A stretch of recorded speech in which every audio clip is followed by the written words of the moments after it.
국회 문화체육관광위원회 강희정 국회의원이 국제축구연맹 피파에 최근 진행 중인 대한축구협회 국정감사에 대해 문의한 결과 피파도 한국 정부가 한국 축구의 좋은 거버넌스를 위해 감사하는 것인지 축구협회 회장 선출 조항이 민주적인지 검토 중이라는 답을 얻었다고 밝혔습니다. 강유정 의원실은 보도자료를 통해 피파의 답변은 대한축구협회가 그동안 누누이 강조했던 정치 개입 금지와는 조금 결이 다른 반응이라고 설명했습니다.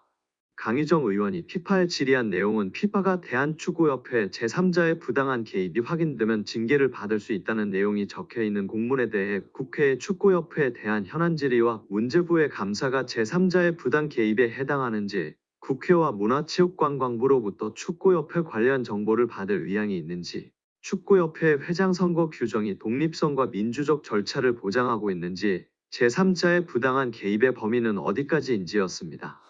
이에 대한 피파 답변은 한국 정부의 감사가 부당한 영향에 해당하는지에 대한 확답은 아니었지만 피파는 한국 정부가 한국 축구의 좋은 의사결정 구조를 보장하기 위해 감사를 실시하는 것에 대해 이해하고 있다. 한국 정부가 구체적인 상황을 가지고 있다면 대한축구협회와 공유한 후 대한축구협회가 이를 피파의 공식 채널로 전달할 수 있기를 권장한다는 내용이었습니다.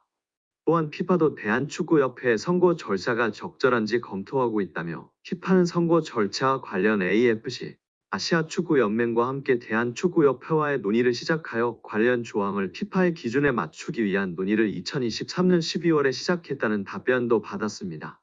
이에 대해 강희정 의원은 제3자의 개입 금지를 강조했던 축구협회와 달리 피파는 각국 협회의 국내법과 피파 정관 모두를 준수할 것을 요구했다나요. 피파 각 국회와 문화체육관광부가 한국 축구의 좋은 의사결정 구조를 보장하기 위한 감사를 실시하는 것을 높이 평가한다 한 만큼 축구협회도 국내법과 피파 정관에 따른 투명한 의사결정 구조를 만들어야 한다라고 말했습니다. 다만 피파와 현대가의 유착관계에 대한 우려도 나오고 있는데요. 이는 피파의 전략적 목표와 관련이 있습니다. 피파는 클럽 월드컵 등 주요 대회의 확대와 글로벌 축구 시장의 확장을 추진하고 있습니다. 정몽규 회장과의 협력은 이러한 목표를 달성하는 데 필수적인 요소로 평가받고 있습니다. 현대차는 피파의 오랜 후원자이기 때문인데요. 인판티노 회장은 현대차와의 관계를 지속적으로 강화해야 합니다. 결국 홍명보 국가대표팀 감독 뒤에는 KFA가 있고 그 뒤에는 정몽규 회장이 자리하고 있는 셈입니다. 피파와 현대차의 파트너십은 1999년으로 거슬러 올라갑니다. 당시 피파는 월드컵 마케팅 권리를 여러 기업에 개방하는 새로운 전략을 채택했습니다. 현대차는 피파와 파트너 관계를 맺고 2002년 한일 월드컵을 포함한 13개 피파 대회를 후원했습니다. 2002년부터 2022년 카타르 월드컵까지 총 6회의 월드컵을 지원하며 최소 1조 원 이상의 자금을 투자한 것으로 추정됩니다. 정몽구 대한축구협 회장은 국제축구연맹 피파가 한국의 사례를 모범으로 보고 있다고 믿고 있습니다. 하지만 대한축구협회는 지금껏 아시아에서조차 최고 협회상을 받은 적이 한 번도 없습니다. 29일 오후 8시 서울 경희대학교 평화의전당에서 2023 아시아 축구연맹 어워즈가 열렸는데요. 2023년 AFC 주관대회 및 국제대회 성적을 기준으로 하며 올해 초 펼쳐진 2023 카타르 아시안컵 역시 수상 기준에 포함되었습니다. 이번 시상식에서 한국은 올해의 남자 국제선수상의 손흥민이, 올해의 여자 감독상의 박윤정 감독이 수상의 영예를 안았습니다. 서령욱, 배준호, 김혜리, 캐시 유진 페어 등도 수상을 노렸으나 아쉽게 다른 선수에게 영광을 내줬습니다. 대한축구협회도 이번 시상식에서 트로피를 들지 못했습니다. AFG는 각국 축구협회를 피파 랭킹을 기반으로 한 AFG 랭킹으로 구분해 플래티넘, 다이아몬드, 골드, 루비 부문으로 시상을 나눠하는데요. 대한축구협회는 일본 축구협회, 이란 축구협회와 함께 플래티넘 축구협회상 후보에 올랐습니다. 개최국 2점을 안고 수상도 기대됐으나 결과는 일본 축구협회의 통산 9번째 축구협회상 수상이었습니다. 이로써 대한축구협회는 이번에도 AFC 어워즈에서 축구협회상을 수상하지 못하는 굴욕을 맛봤습니다. AFC 어워즈에서 축구협회상이 제정된 2005년 시상식 이래 대한축구협회는 한 번도 해당 부문 정상에 오르지 못했습니다. 일본은 무려 9번이나 협회상을 받을 동안 한국은 단 한 차례도 받지 못한 것입니다. 2013년 시상식에는 3개 부문으로, 2022년 시상식에는 4개 부문으로 나눠졌음에도 결실을 맺은 적은 없습니다.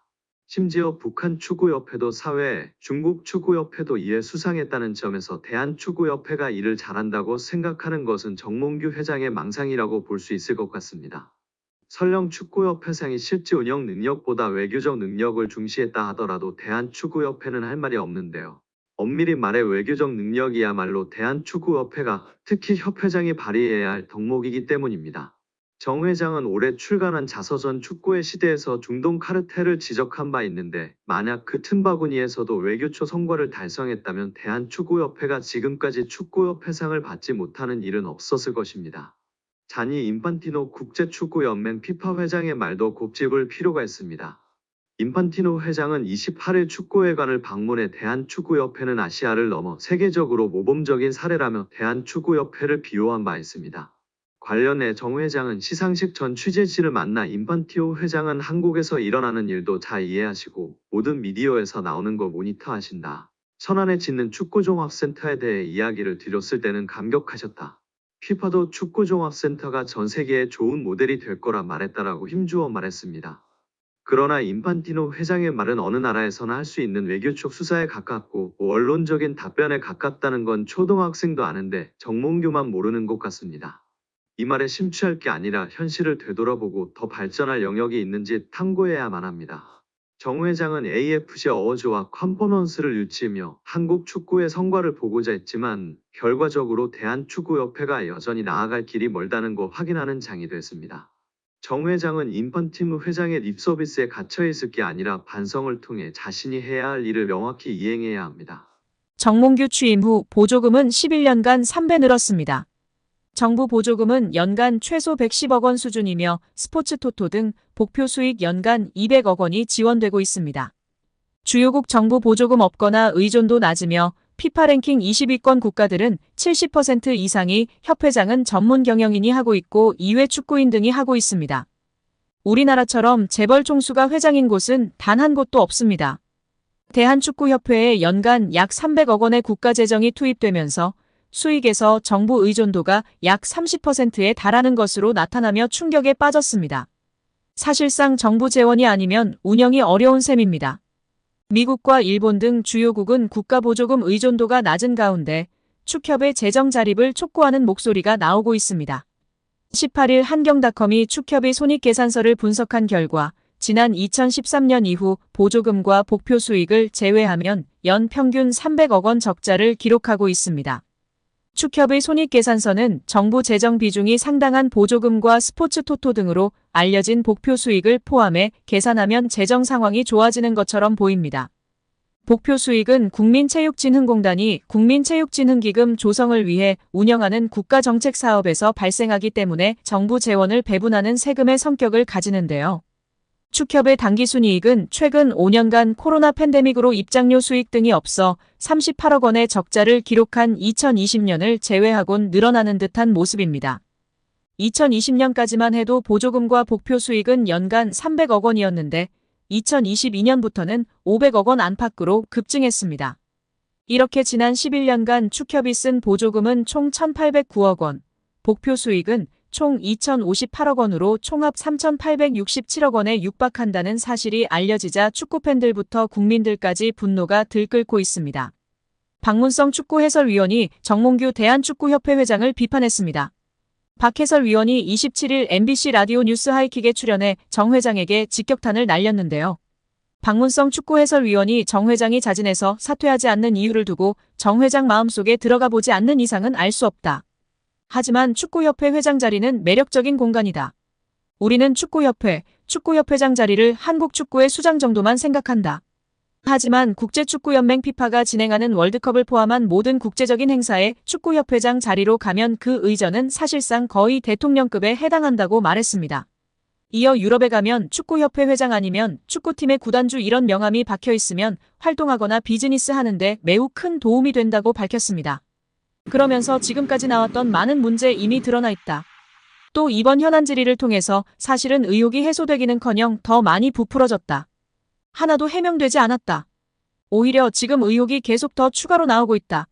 특히 홍명보 한국 축구대표팀 감독 선임의 절차와 과정에 모든 것들이 다 불공정했다는 이야기들이 이미 다 어느 정도 나왔다. 이제는 지금의 이 체제 그만 끝내는 것이 옳다고 전했습니다.